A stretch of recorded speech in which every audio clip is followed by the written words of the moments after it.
Mga kalakbay, nandito ulit tayo ngayon sa Lins Transient House sa Baguio City. So, ipapakita ko ulit yung room nila dito kasi ibang room naman ang binigay sa atin ngayon kaysa sa una nating vlog. Ito po yung pinakalabas ng building ng Lins Transient House, mga kalakbay. Malawak yung parking nila. Yan.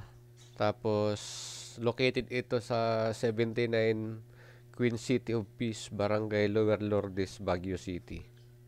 Yung binigay na room sa atin dito is room 3. So, ito, pasukin natin.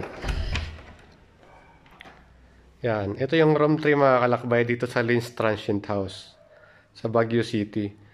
Sa room 3, mga kalakbay, meron siyang isa, dalawa, tatlong double deck.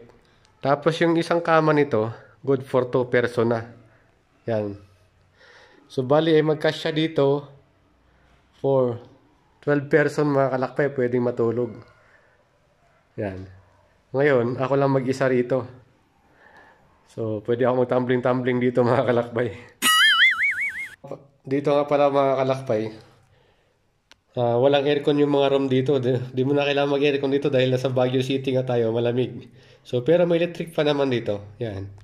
Kung may mga times din dito kasi na mainit yung panahon, pwede mo rin gamitin yung fan, electric fan. May flat screen TV na rin to, mga kalakbay.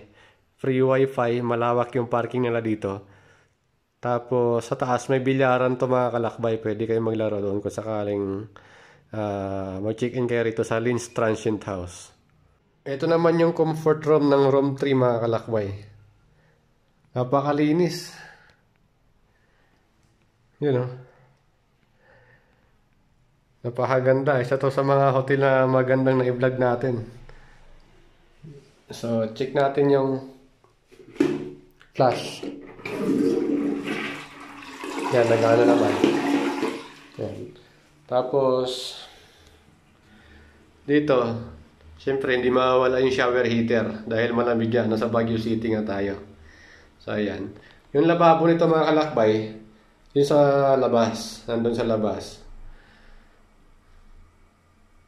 Kung mag-toothbrush ka, doon na rin sa labas. Nasa gilid lang ng room mismo. Yan. Pwede ka magluto rito. Yan. Sa labas ng room. Kasi nung unang room na nasa vlog ko is nasa loob ng room pwede ka na magluto. So ito nasa labas to kasi mas maliit to konti. Mas pinili ko kasi to kasi ako lang mag-isa, nakakahiya eh.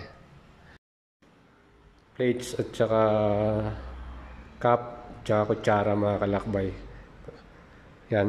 Libre pong gamitin yan pero dapat hugasan lang pagkatapos at ibalik sa tamang lagayan. Ayan. Ayan yung kabuuan ng room dito. Bagong-bago yung room na ito, mga kalakbay. Bagong-bago yung tiles. Napakaliwalas.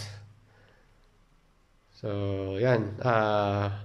Mag-message lang kayo rito sa page ko, sa video ko, para mapareserve kayo kay Ma'am Lynn sa Lins Transient House dito sa Baguio City.